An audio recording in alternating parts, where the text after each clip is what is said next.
Dr. Kate Hartmann is an assistant professor at the Department of Philosophy and Religious Studies at the University of Wyoming. She received her PhD from the Committee on the Study of Religion at Harvard in 2020. Her dissertation, titled See a Mountain, Writing, Place, and Vision in Tibetan Pilgrimage Literature, reimagines pilgrimage as a practice that transforms how Buddhists perceive the world and their place in it. This project is one part of her overall approach to religious studies that sees religion as a force that shapes our experience of the world. And in her study, Dr. Hartmann translates sources in classical and modern Tibetan and Sanskrit with a focus on Buddhist ethics and concept of perception. Welcome to Footnotes, Dr. Hartmann. Thank you so much for taking time for us today. Thank you so much for having me on. I'm really excited to talk about this. Awesome. Well, before we dive into the dissertation itself, we have you here in front of us. And so I think everyone's kind of interested in you, not just as a scholar, but as a person. So can you tell us a little bit about your background and how your own journey to the study of sacred mountains and pilgrimage to Tibetan Buddhism kind of came about? Certainly. So I was raised in a multi-religious household. So my father's family was one religion, my mother's family was another religion. I was raised in yet a third religious tradition. I also grew up in a fairly diverse area, such that a lot of my friends were the children of South Asian immigrants. And so I was just very aware of lots of religious traditions from an early age. And I was one of those kind of weird kids who just loved asking questions about life and death and how we should live. And so all of these things were kind of percolating in my mind. And then when I got to college, I decided, this is a great opportunity to explore these interests a bit more. I'll take a class on, Buddhism, and loved it. Ended up taking another, which led to me starting to study some South Asian languages, first Hindi and then Tibetan and Sanskrit. I also started traveling to India over the summers, doing essentially like undergraduate research, and loved it, wanted to continue it. And the whole time I thought that this was just a side interest, that I was really going to go to medical school and make my parents happy in that really sort of traditional way. But as I was sort of engaging in these questions of how do you study the past, how are other ways that we can see the world, I just found them so rewarding and interesting that I decided to try to make a career of it. And so that was how I ended up going to graduate school to study the history of Tibetan Buddhism.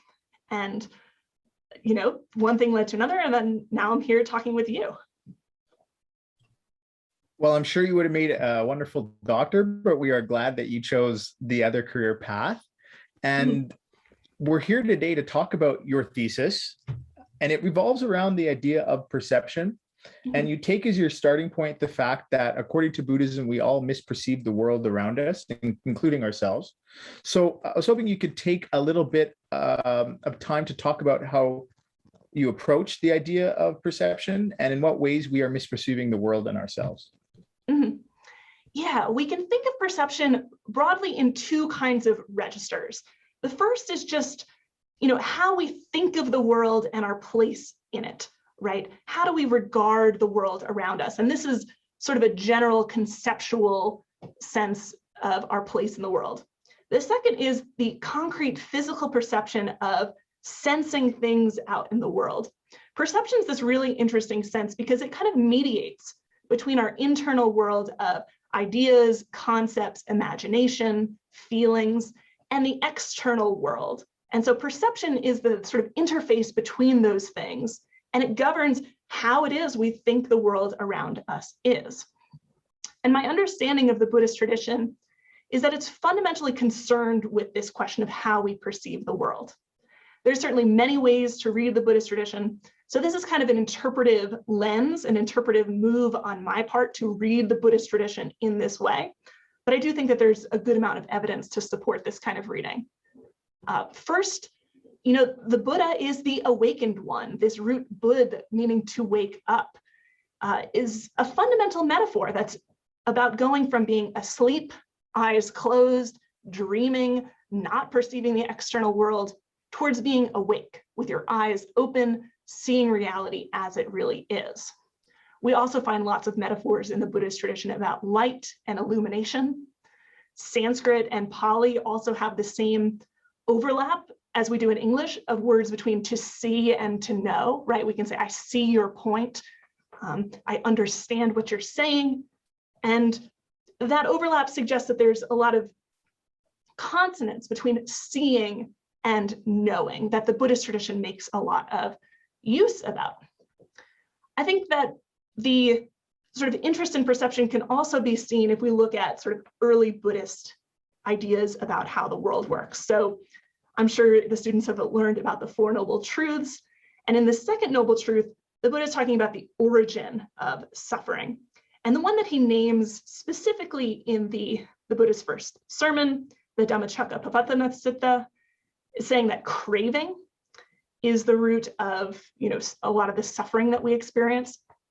But if you look at a lot of the other early Buddhist texts, the Buddha will go on to expand that this craving itself is caused by a kind of fundamental ignorance.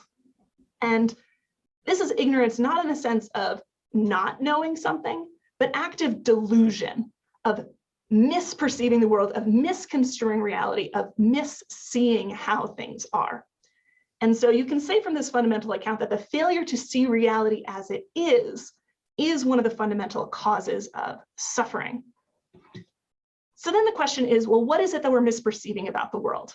I would say fundamentally we're misperceiving what are known as the three marks of existence, which is to say anatta, avidya, and dukkha. And so in particular, you're misperceiving the reality that is impermanence and the consequent reality of interdependence of all things. You're misperceiving reality in terms of taking yourself to be a substantial, independent being and failing to recognize the way all things are interconnected. And so because of these fundamental misperceptions of reality, that leads humans to act in ways that the Buddhist tradition would say are fundamentally unwholesome, that lead to suffering for ourselves and others. And so this is kind of my orienting metaphor for Buddhist traditions of being really interested in this question of perception. Thank you so much. And it's such a kind of a profound orientation, so fundamental to the Buddhist project overall. And I mean, when we think of how to overcome this kind of misperception, we think of meditation or, reading the sacred texts. But I thought, and I was really struck by this, a major contribution of your dissertation was how you connect pilgrimage with this overall Buddhist project of transforming perception. And to me, that was just, it was so kind of simple, yet something that we had that seemed to have been overlooked by a lot of scholars previously. So how does this novel way of seeing pilgrimage compare with previous scholarship, and what kind of possibilities does it open up for the field moving forward? Mm-hmm. Yeah, so just as you said, Buddhism, we can say, has a lot of practices that are aimed at reshaping perception. And this follows from the general orientation that if failure to perceive the world correctly causes suffering, reshape the way you perceive the world, that's going to be a path towards living in a better way. And, some of these practices, as you said, are meditation, reading the suttas, doing philosophy. And, these are the kinds of practices that became most well known in Buddhist studies scholarship. They're the ones that scholars have focused on. And that's because they were seen as the most sophisticated, rational practices, and therefore the most interesting. A lot of early scholars of Buddhism liked what they saw as the kind of high-minded rational philosophy, and they wanted to get rid of anything that they saw as superstitious or popular. They kind of saw that as beneath them. Maybe it's not even Buddhism, right? Sometimes I've gone to conferences and have told people that I study pilgrimage, and people say, oh, that's like a low popular practice. And so part of what I'm trying to do in my project is to say that actually these popular practices, these practices that everyone did, because it's not that, the lower classes did these and high-ranking scholars or monks didn't do them. No, everyone did these pilgrimage practices. And I'm trying to say that if we take these practices really seriously, we can see that they do respond to the fundamental concerns of the Buddhist tradition, and that they raise really interesting philosophical questions, and they draw our attention to the ways in which Buddhism aims to reshape experience. And as I'm sure we'll talk about a bit more, this isn't just something about the mind transforming itself. It incorporates the use of the body and the senses in order to achieve this sought after transformation. In this kind of incorporation of the body and the senses, as you mentioned, it seems like pilgrimage is something that all people can do regardless of kind of station or status, of course, with people that maybe aren't able to travel for long distances or don't have the economic means. But it seems like it's a real important part of the whole history of Buddhism.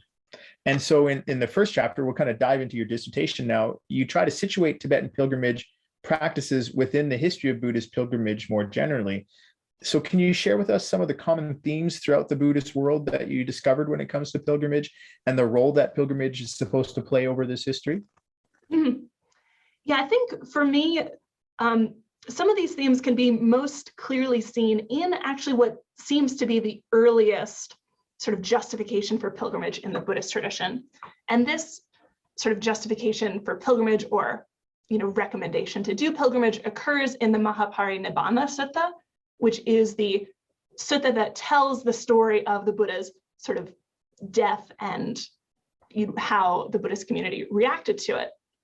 And so in this sutta, which I should say some scholars think was added hundreds of years later, some scholars have suggested that perhaps these passages were added to the Pali Canon in order to justify already existing pilgrimage practices. So we're not entirely sure how old these passages are, but I do think that they're important insofar as they've shaped the Buddhist pilgrimage tradition moving forward.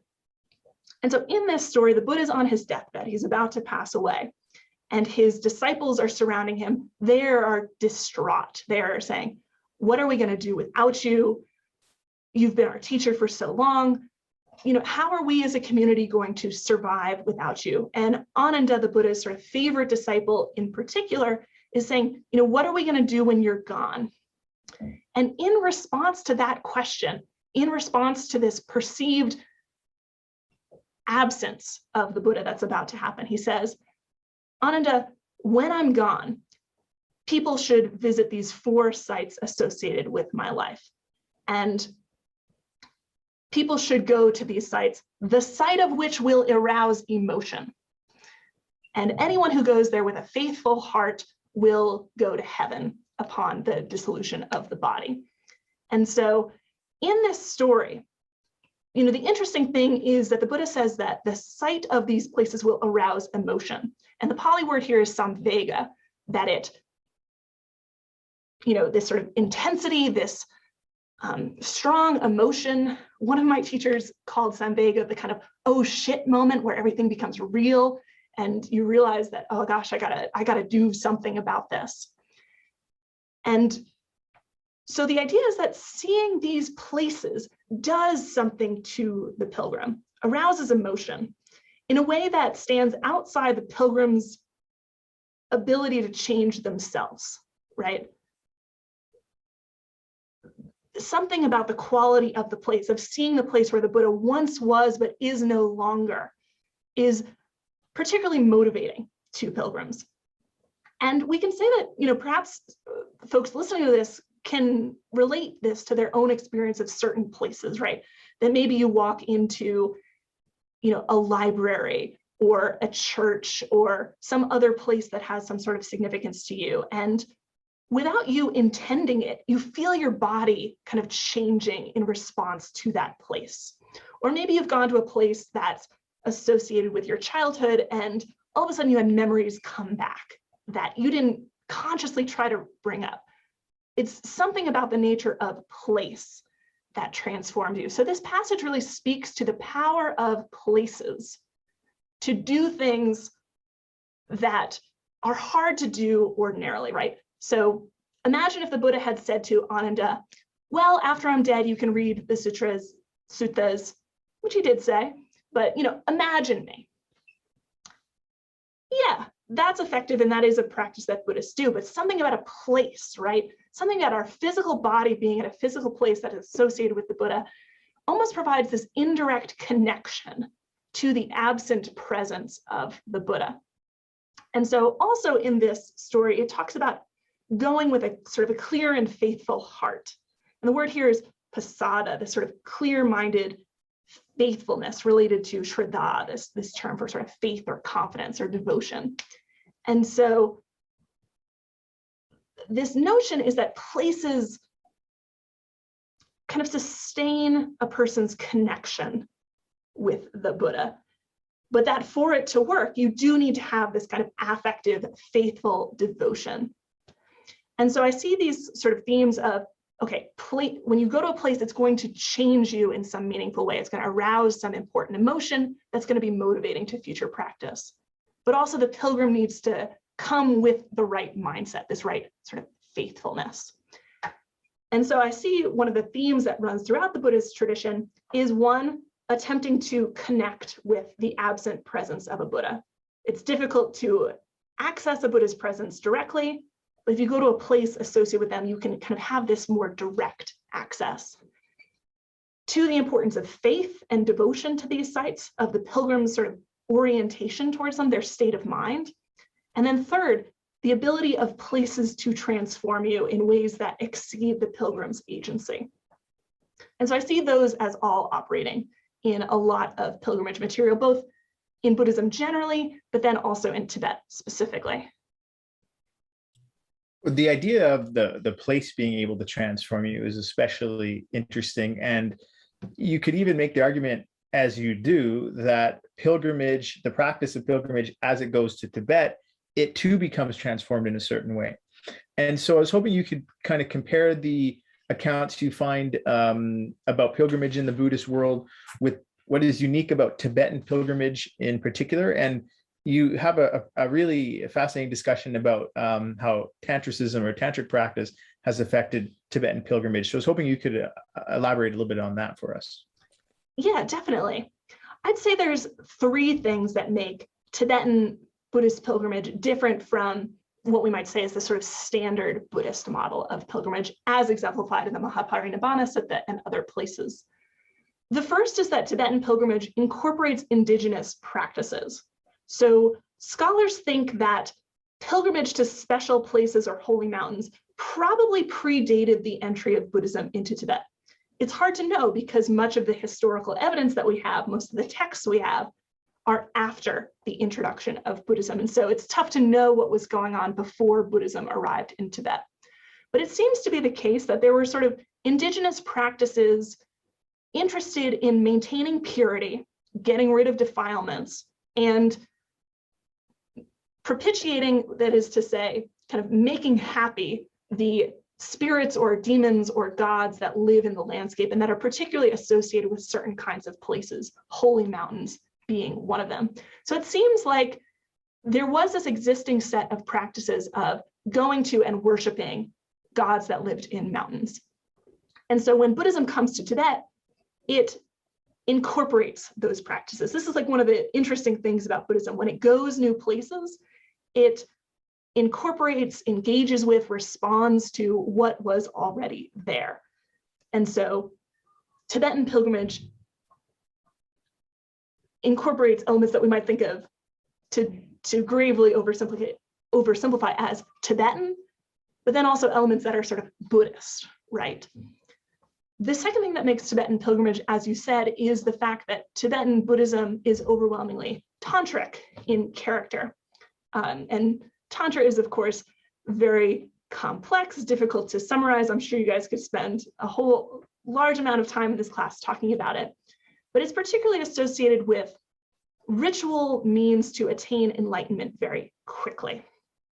And so Tibetan pilgrimage takes place in a largely tantric framework. Tibetan pilgrims will do rituals while they're on pilgrimage. Their understanding of why these places are special is that the mountain itself is the mandala, the celestial palace of a tantric Buddha who is continually preaching the Dharma. And these mountains are holy because of the presence of tantric masters who have been there in the past. So these tantric masters may have defeated some of these demons. They may have defeated non-Buddhist masters.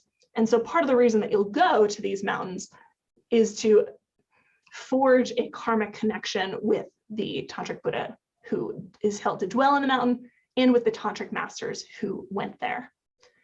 And then the last sort of distinctive element of Tibetan pilgrimage is related, and it's the idea that when you're going to a holy mountain, what that mountain actually is a divine mandala, as I mentioned previously. It is the palace where a tantric Buddha lives and continually preaches the Dharma. But it doesn't appear that way to ordinary perception. It appears to most people at most times as just a pile of rocks. And so Tibetan pilgrimage is structured around this idea that you're going to a holy mountain that looks one way, that has a surface appearance one way, but the deeper reality, if you were to learn to see it as it truly is, you would see that it is in fact a mandala. So fascinating. And so you talk a little bit at the very end there about kind of seeing it as a holy mountain or seeing it as a mandala. And so one of the primary focuses in your dissertation is on the idea of seeing within regards to the practice of pilgrimage. But you also define pilgrimage, and you mentioned this a little bit earlier, as kind of an embodied, ritualized process. So how is the whole body engaged in the practice of pilgrimage? And what is the particular role of walking in the Tibetan tradition of pilgrimage? Mm-hmm. Yeah, one of the things that's fascinating about pilgrimage is that it takes your whole body, right? And so one of the genres of literature that I look at in the dissertation is pilgrimage guides, texts written for pilgrims about how you should do pilgrimage, what you should notice about the places that you're going to. And constantly in these texts, they're referring to all the different senses, right? This is how it's going to smell. This is how it's going to look. Here are some of the sounds of birds and burbling streams. Here are the smells. You know, if you drink water from this particular lake, you know, it's going to taste like this clear and delightful, pure water. So all of the senses are involved. What's more, traditionally, pilgrims would have walked to these places from, you know, their homes, which may be quite close. Lots of Tibetan pilgrimages are going to holy places. Maybe there's a mountain associated with your village, so maybe you're not going all that far. But then again, it might be somebody who lives, you know, in Eastern Tibet, taking a year to walk all the way to Kailash in Western Tibet, and you know, taking that time and undergoing that difficulty in order to experience the holy mountain. You know, one of the things that's kind of different about a practice like doing meditation or doing philosophy is that one really, we can say it's sort of an internally focused practice, right? You're trying to transform your mind. And certainly I would say the body and the senses are involved in that. But pilgrimage really brings the body to the fore, because what's going to happen when you try to take a year and walk in extremely high elevations, in difficult weather conditions, carrying all the food you have on your back? There's kind of some friction involved.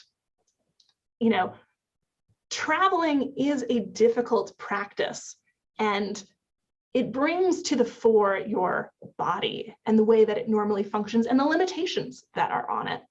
Similarly, ordinary perception, right? So pilgrims might go to the mountain and say, okay, it's really a palace.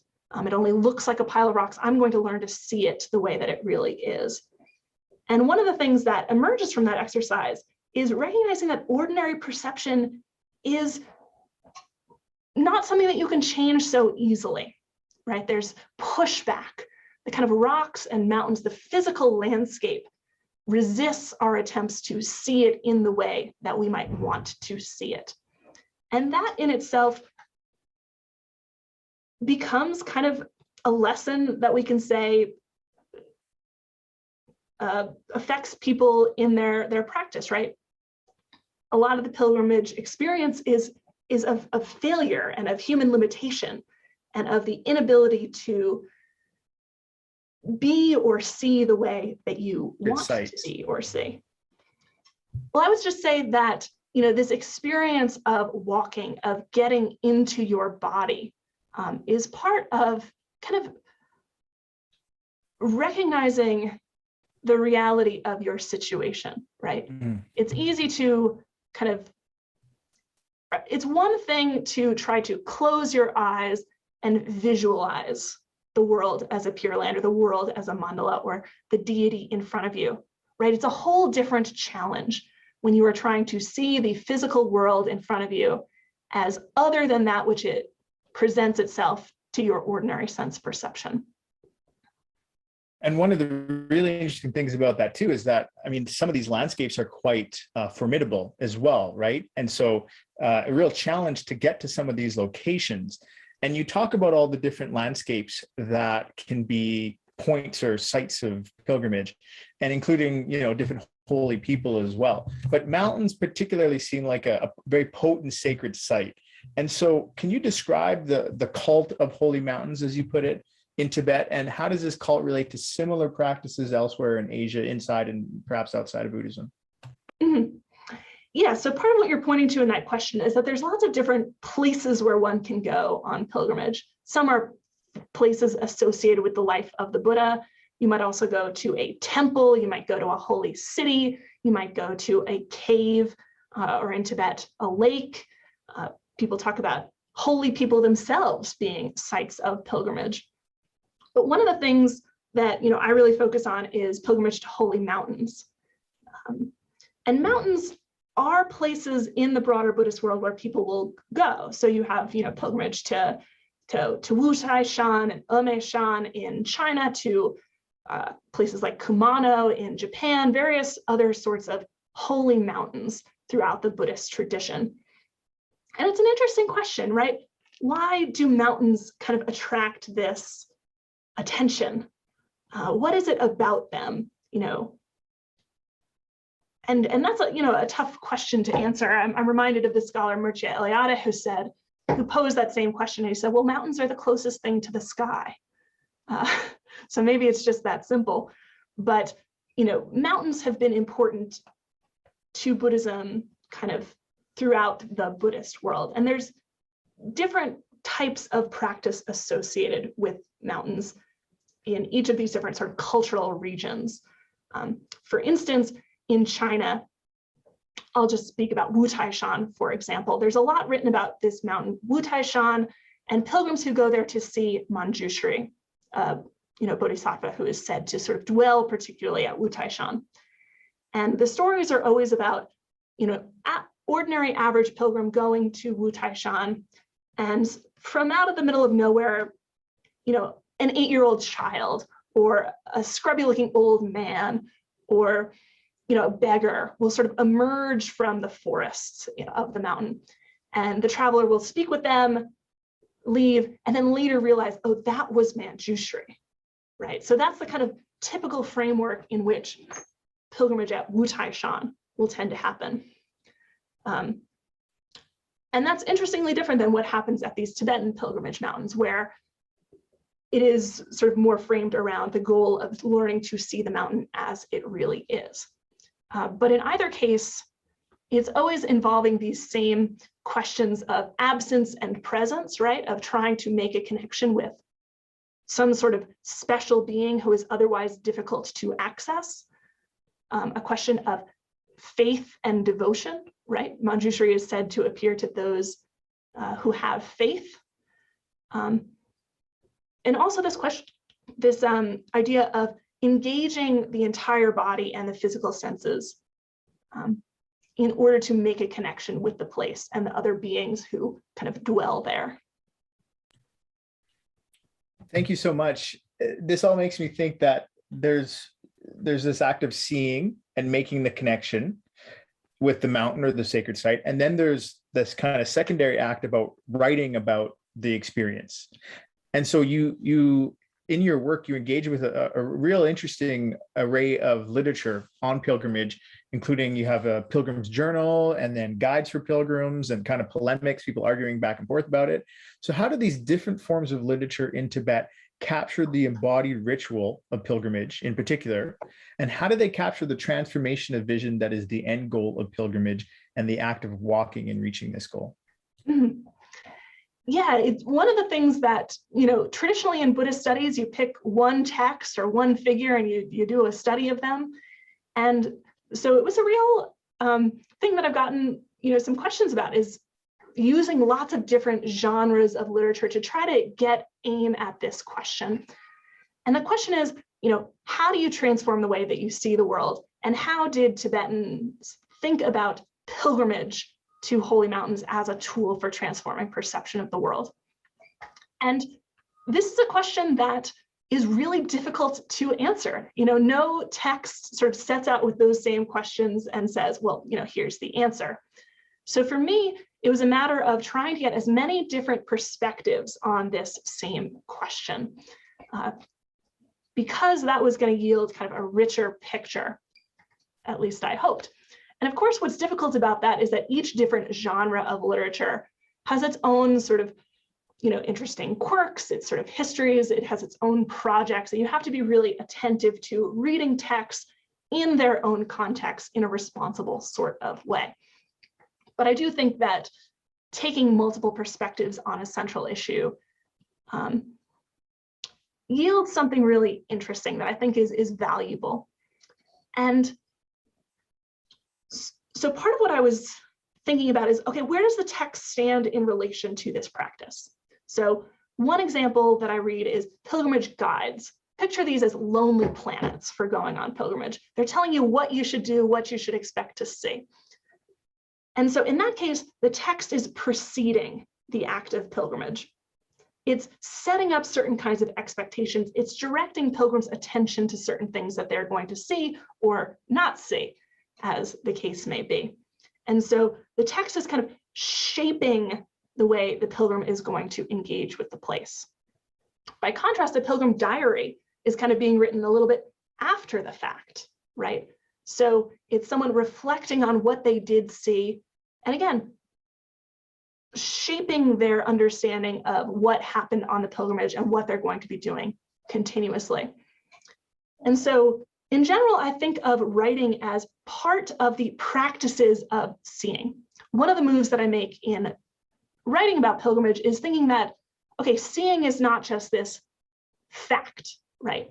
We're just passively receiving sense data and, that's that for pilgrimage. Rather, seeing is an active process, and there are certain practices that construct seeing. And I argue that writing about pilgrimage is one of these practices of seeing. That writing and reading really does shape how perception happens on pilgrimage. Yeah, I think you do a wonderful job of bringing these multiple perspectives together, and that's what makes your dissertation so strong. And in particular, you have you brought together two main perspectives, I feel like, in how we approach Buddhist studies as scholars. One is that we often think of Buddhism as an introspective set of practices. So it's focused internally on one's thoughts, habits, and underlying tendencies. But what you do is you show that pilgrimage is also externally focused, one in which the landscapes and mountains have agency over the practitioner. You mentioned that a little bit earlier. So how do you make sense of this apparent tension between the internal and the external in Buddhist practice? And how does your...